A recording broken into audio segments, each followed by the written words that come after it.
அன்பு தமிழ் நெஞ்சங்களுக்கு வணக்கம். ஃபர்ஸ்ட் ஷோ நிகழ்ச்சிக்கு உங்களை அன்போடு வரவேற்கின்றேன்.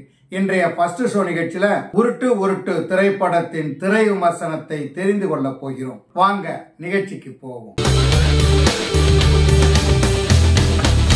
இந்த சமுதாயத்துல உள்ள நல்லா வரணும், பெருசா வரணும் அப்படின்னு தாய்மாருங்க ஆசைப்படுவாங்க. ஆனா சமுதாயத்துக்கு எதிராக நடந்துக்கிட்டா எந்த தாயார பொறுத்துக்க முடியும்? விஷம் வச்சு கொள்வாங்க இல்லையா? அது மாதிரிதான் இந்த படத்தோட கதை. இந்த படத்தோட கதாநாயகி ரித்விகா ஸ்ரேகா. பெரிய பணக்காரட்டு பொண்ணு, செல்வந்தரோட்டு பொண்ணு. அவர் சொல்றதான் அவங்க அப்பா கேட்பாரு. உங்க அப்பா எப்படின்னாக்க பணம் நிறைய சம்பாதிப்பாரு, எல்லா நிலத்தையும் வளைச்சு போடுவாரு, பத்திரப்பதிவு பண்ணுவாரு, இப்படி நிறைய சம்பாதிப்பாரு. அவருக்கு உதவாத ஆடிவா இருந்தாலும் சரி, விஓவா இருந்தாலும் சரி, எல்லாரையும் பயமுறுத்தி மிரட்டி எழுதி வாங்குவாரு. அப்படிப்பட்ட பெரிய ஆளு. ஆனா தன்னோட பொண்ணுக்கு முன்னாடி அதெல்லாம் செல்லாது. பொண்ணு சொல்றதான் கேட்பாரு. ஏன்னா பொண்ணு மேல அவ்வளவு சென்டிமெண்ட். அவர் மட்டும் அப்படி கிடையாது, அவருடைய மகளும் சாதாரணமானவர் கிடையாது.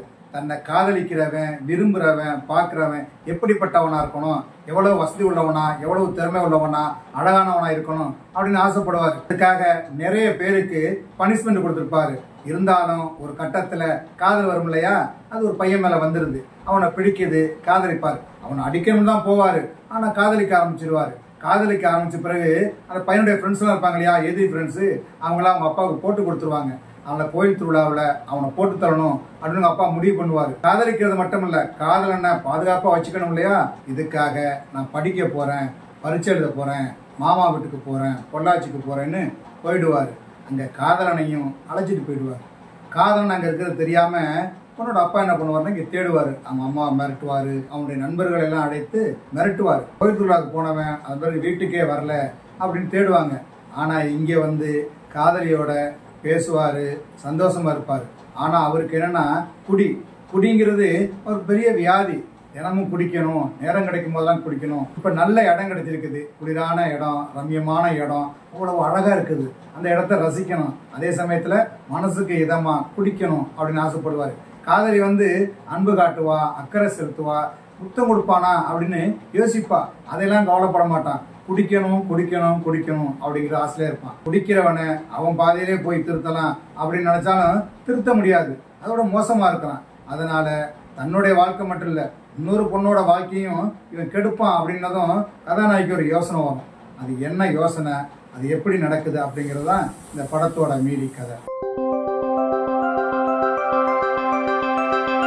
இந்த படத்தின் கதாநாயகியாக ரித்விகா ஸ்ரேயா நடிச்சிருக்கிறார். காதல், அன்பு காட்டுறது, கோபம் எல்லாத்திலுமே சிறப்பான நடிப்பை கொடுத்திருக்கிறார். கதாநாயகனாக நாகேஷின் பேரன் கஜேஷ் நடித்திருக்கிறார். பார்க்க ஸ்மார்ட்டாக அழகாக இருக்கிறார். குடியே கதியென்று வாழ்கிற பாத்திரம் அவருடையது. ஆரம்பத்தில் நகைச்சுவை பாத்திரமாக இருந்தாலும் போக போக வெறுக்கக்கூடிய பாத்திரமாக அந்த பாத்திரம் அமைந்திருக்கிறது. அதற்கான நடிப்பை கொடுத்திருக்கிறார் கஜேஷ். கதாநாயகியின் மாமாவாக மூணு பொண்டாட்டி முனுசாமி என்கிற கதாபாத்திரத்தில் நடிச்சிருக்கிறாரு மொட்டை ராஜேந்திரன்.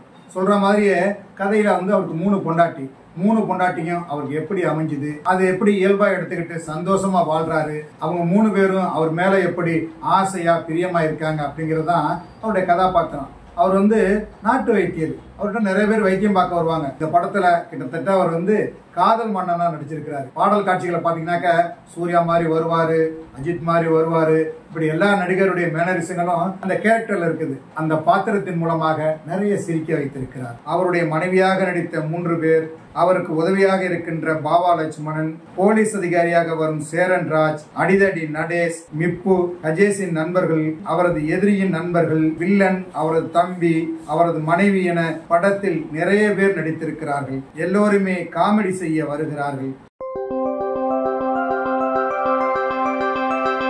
இந்த படத்திற்கு அருணகிரி SN இசையமைத்திருக்கிறார். ஆகாயத்துல பறக்கிறேண்டா, எட்டானி ராரா ஆகிய பாடல்கள் ரசிக்க வைக்கிறது. பாடல்களை பெப்சிதாஸ், பாஸ்கர் இருவரும் எழுதியிருக்கின்றனர். நடன காட்சிகளை தீனா அமைத்திருக்கிறார். பின்னணி இசையை கார்த்திக் கிருஷ்ணன் கவனித்திருக்கிறார். இந்த படத்தின் கதை எழுதி இயக்கியிருக்கிறார் பாஸ்கர் சதாசிவம். அதாவது அந்த காலத்துல 4 புள்ள 5 புள்ள 12 புள்ளன்னு பெற்றுக்கிட்டாங்க. அப்புறம் அதன் பிறகு வருமானத்துக்கு தகுந்த மாதிரி வாழணும் அப்படின்னு நாம் இருவர் நமக்கு இருவர் அப்படின்னு பெற்றுக்கிட்டாங்க. அதன் பிறகு நாம் இருவர் நாம் ஒருவர் அப்படின்னு குழந்தை பெற்றுக்கிட்டாங்க. இப்ப எல்லாம் கருத்தரிப்பு மையங்கள் அதிகமாகி குழந்தை வேணும்னாக்க கருத்தரிப்பு மையத்துக்கு போகணும் அப்படிங்கிற சூழ்நிலை உருவாகி இருக்கு. இதுக்கெல்லாம் என்ன காரணம்னா ஆண்கள் குடின்னு இருக்கிறதுனால குழந்தைத்தன்மை இல்லாம போயிடுது அப்படிங்கிற ஒரு கருத்தை வச்சு இந்த படத்தை இயக்கி இருக்கிறார். இந்த படத்தை சிரிக்க வைக்கிற மாதிரி கலகலப்பா சுவையா கொடுக்கணும் அப்படின்னு நினைச்சிருக்கிறாரு. அதுக்காக காட்சிகள் அனைத்தையுமே கலகலப்பான காட்சிகளாக உருவாக்கி இருக்கிறார். இருப்பினும் கதை யார் மேல டிராவல் பண்றதுன்னு தெரியாம கதை போகுது. கதாநாயகன் மேல போகல, கதாநாயகி மேல போகல, கதாநாயகி அப்பா இருக்கார்ல வில்லன் அவர் மேல போகல, மாமா 3 பொண்டாட்டி வச்சுட்டு செகண்ட் ஹாஃப் முழுக்க அமக்கலம் பண்றாரு அவர் மேலையும் போகல. இப்படி யார் மேல போறோன்னு தெரியாம எல்லாரும் மேலையும் கதையை சொல்லி ஒரு நேர்கோட்டுல பயணிக்காம வெவ்வேறு பாதையில் இந்த கதை பயணிச்சு போய் முடியுது.